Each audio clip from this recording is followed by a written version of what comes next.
Asia ఖండంలోనే రెండవ స్థానం సంతరించుకున్న కంబం చెరువుపై ప్రత్యేక కథనం మీ జీబీఎన్ న్యూస్లో.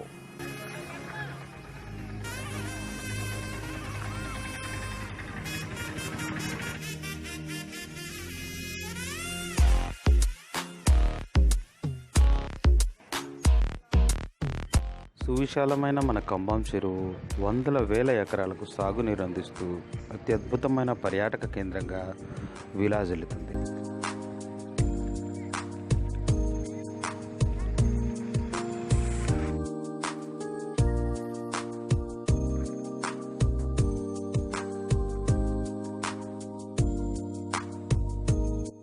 పిల్లలు పెద్దలు అందరూ కలిసి కేరింతలు కూడుతూ ఆహ్లాదకరంగా ఉండే వాతావరణంగా మారిపోయింది మన కంబం చెరువు.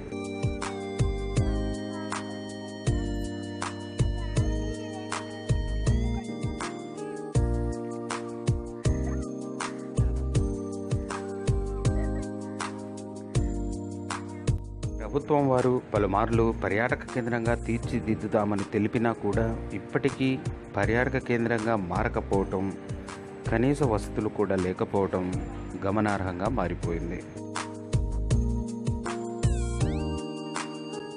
పని సెలవు దినాల్లో, ఆదివారాలలో పర్యాటకుల రద్దీ ఎక్కువగా ఉంటుంది. సువిశాలమైన కొండల మధ్యన ఈ ఆనకట్ట నిర్మించడం అప్పటి రాజులకు మాత్రమే సొంతమైంది. అయితే ఇక్కడ ఈ చిన్నారుల కేరింతలను ఆనందోత్సాహాలతో ఉండటంతో పెద్దలు సైతం ఇక్కడికి రావడానికి ఆసక్తి చూపిస్తున్నారు.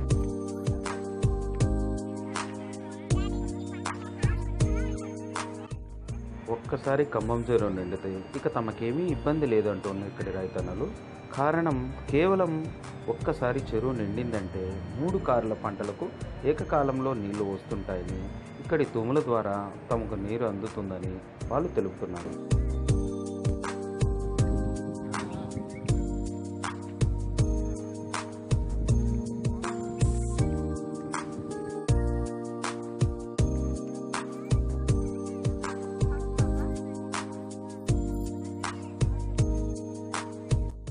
అత్యద్భుతమైన లొకేషన్లో ఉండటంతో ఇక్కడ చిన్న చిన్న పౌరాణిక చిత్రాలు సైతం నిర్మిస్తున్నారు.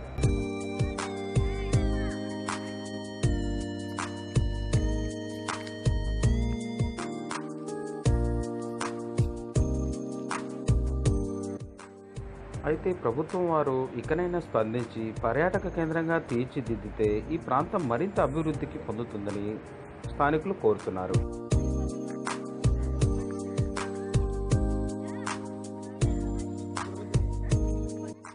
వేరు ప్రాంతాల వారు ఈ కంబం చెరువును సందర్శించి ఈ కంబం చెరువు అభివృద్ధికి తమ సాయం చేశారు. అయినప్పటికీ ఇప్పటికీ కూడా ఇలాంటి అభివృద్ధికి నోచుకోకుండా ఇలాగే ఉండటం చాలా బాధాకరంగా ఉంటుందంటున్న స్థానికులు.